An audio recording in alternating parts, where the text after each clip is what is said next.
আবে পারলি আমাকে নিচে নামাতে? পারলি না তো কি করলি?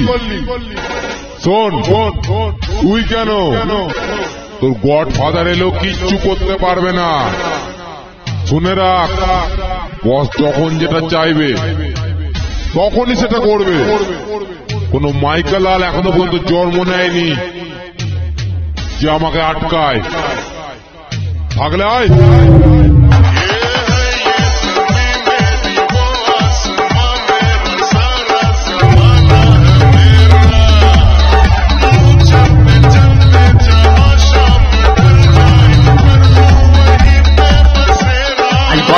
গুরুদেব আমায় স্বপ্নে দেখা দিচ্ছে, বলছেন আয় আয় আমার আশ্রমে আয়।